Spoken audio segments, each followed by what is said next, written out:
প্রিয় দেশবাসী, আসসালামু আলাইকুম।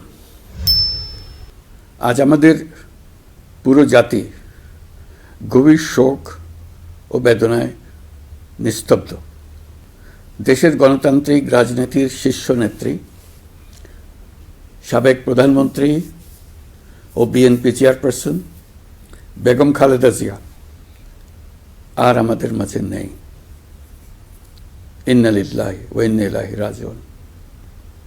বেগম খালেদা জিয়ার ইন্তেকালে আমরা গভীরভাবে শোকাহত ও মর্মাহত। তার মৃত্যুতে জাতি এক মহান অভিভাবককে হারিয়েছে।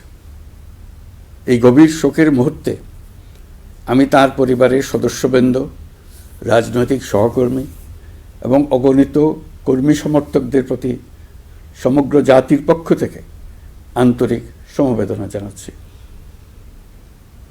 মহান আল্লাহর কাছে আমার প্রার্থনা, তিনি যেন আমাদের সবাইকে এই গভীর শোক কাটিয়ে ওঠার শক্তি দান করেন। বেগম খালেদা জিয়া ছিলেন বাংলাদেশের রাজনীতিতে এক পরম মহিমান্বিত ব্যক্তিত্ব। গণতন্ত্র, বহুদলীয় রাজনৈতিক সংস্কৃতি এবং জনগণের অধিকার প্রতিষ্ঠার সংগ্রামে তার অসামান্য ভূমিকা ইতিহাসে অম্লান হয়ে থাকবে। স্বৈরাচার ও ফেসিবাদের বিরুদ্ধে তাঁর আপসহীন নেতৃত্ব বারবার জাতিকে গণতন্ত্রহীন পরিস্থিতি থেকে উত্তরণের পথ দেখিয়েছে এবং মুক্তির প্রেরণা জুগিয়েছে। দেশ ও জাতির প্রতি তাঁর সমুজ্জ্বল অবদান জাতি চিরকাল শ্রদ্ধার সাথে স্মরণ করবে।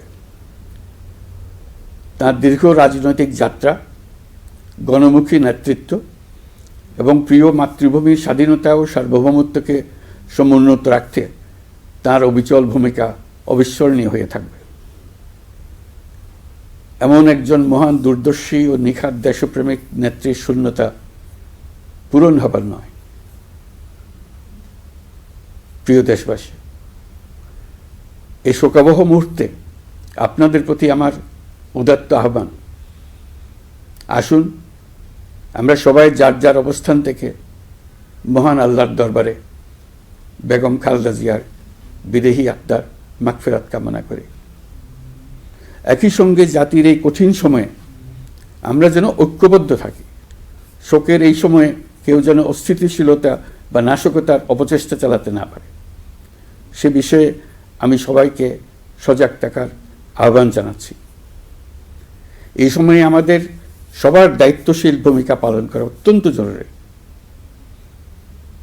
প্রিয় দেশবাসী, সাবেক প্রধানমন্ত্রী বেগম খালেদা জিয়ার মৃত্যুতে আমি 3 দিনের রাষ্ট্রীয় শোক এবং আগামীকাল তার নামাজে জানাজার দিনে একদিনের সাধারণ ছুটি ঘোষণা করছি। নামাজে জানাজা সহ সব ধরনের শোক পালনে শৃঙ্খলা বজায় রাখার জন্য আমি সবার প্রতি বিনীত আহ্বান জানাচ্ছি।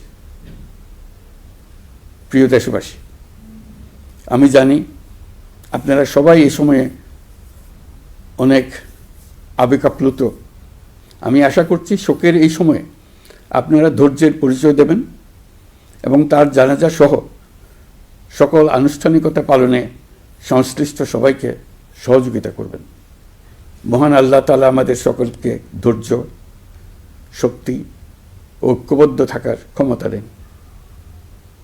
আল্লাহ হাফেজ।